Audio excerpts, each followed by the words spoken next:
Hey everyone, welcome back to our channel. If you're new here, please subscribe. I'd really love that. If you're returning, how you doing? So we've got some truth to be spreading today, okay? And the one thing that everybody is saying is that, if you're going to rob and loot starting, on the third or whatever the case may be, you know,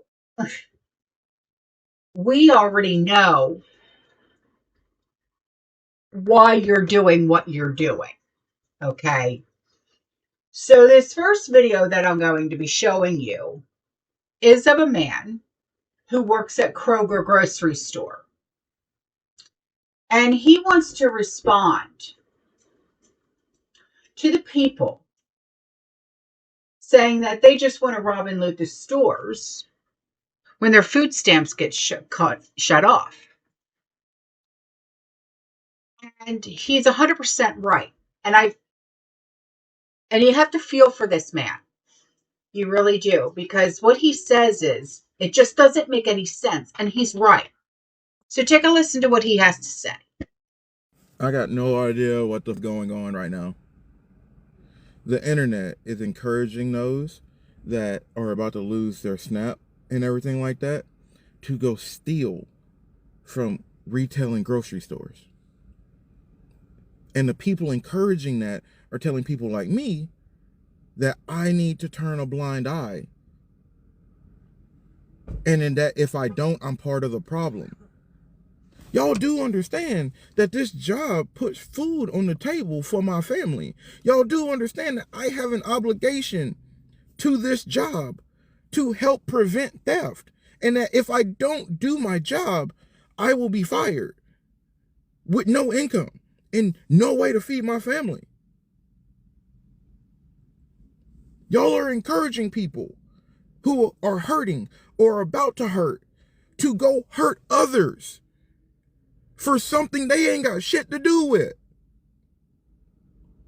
The government, everybody over. And then y'all are telling those people who got to go for the corporations and hurt people like me. That doesn't even make sense. So here are more truth bombs coming your way, okay? So put your seatbelt on, kids, because this is definitely going to be a bumpy, bumpy ride. You know how many people I've seen sell food stamps to get their hair done, nails done, their toes done, buy an outfit to go to the club, drugs? A lot. If I've seen it, other people seen it. You know what? That's why people don't give to us. I've seen people, women, get a new man. The man got the food stamp. Now, the food stamp is for her and her kids. The man has the food stamp card and he in the grocery store buying shit that he wants. People see that shit. You know what? They don't give. Some kids go to school and get breakfast and lunch, no dinner, because mama and I sold the food stamps for shit that she wanted. Dumb people don't give fucks. And people are saying, well, what about my kids? Well, yeah, what about your kids when you had the food stamps, you out there selling them? What did you think about your children then? The shit that people do, people see that. So now people are like, I don't care. Life is about to start life for a lot of people. But don't get mad when people don't give, because we see so many people out there abusing that shit that they be like, I don't give a shit. What about my kids? What about your kids? When you was out there doing that shit with them food stamps, what about your kids? So here's a pro tip for you. If you have SNAP or EBT benefits and they end because of your Democratic senators hate you, learn to hunt and fish.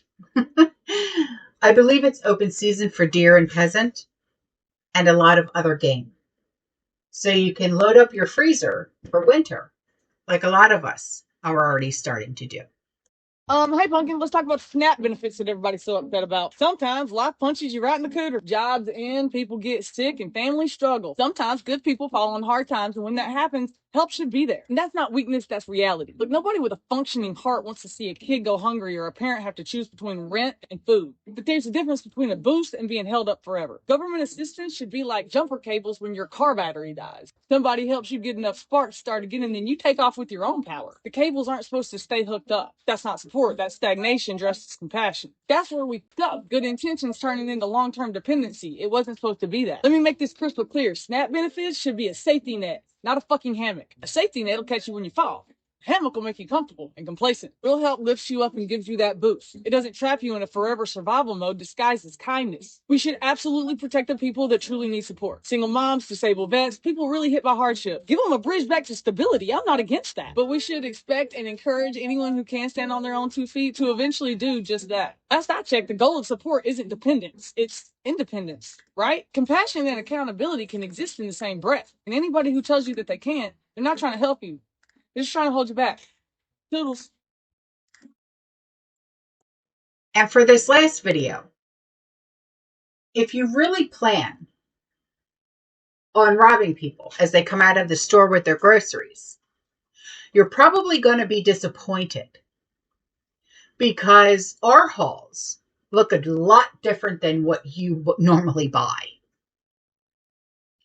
What do your hauls look like? Do you think that people would be disappointed in what you normally buy? Because we don't load up on sugary snacks and processed foods and frozen dinners and this, that, and the other. We actually buy fresh vegetables and fruit, yogurt, seltzer water, things like that. So, do you think that they would be disappointed? Or do you think they would be happy with what they receive for free? Like they normally do. Anyway. I don't know how much of the we're gonna rob people as they walk out of the grocery stores because we don't get our EBT shit is actually true and actually bullshit. People just running their mouth online. But let me tell you something. You're gonna come rob me in my grocery cart as I walk out of the grocery store. You're not getting any soda. You're not getting any Alani. You're not getting drink mixes. You're not getting cosmic brownies. And you're not getting Little Debbie snacks. You're not getting frozen pizzas. No beef sticks. No $15 beef jerky. No liquid IV. No chips. No bakery cookies. No prepackaged cookies. No prepackaged crackers. You're gonna wind up with chicken broth, eggs, flour. I have some sugar. I think I have sugar on my list this week. A couple boxes of noodles because we're going to make mac and cheese at some point. The little block of cheese, okay, because I have some cheese.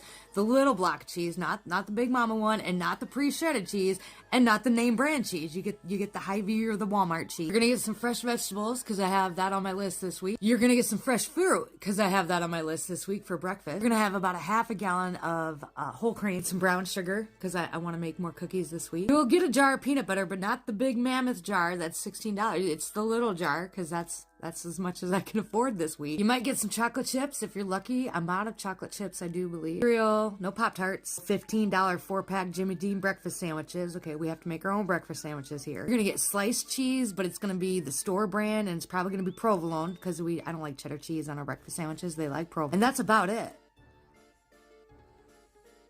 That's about it. That's about all you're gonna get. So, sorry about that. I don't know what to tell you. That's about all we can afford, myself and the rest of these people. Huge disappointment. It's going to be a huge disappointment for you, unfortunately. So that's all I have for this video. I will see you guys in the next one. You stay safe, you stay positive, you keep prepping. And as always, fear less and God bless. Ciao.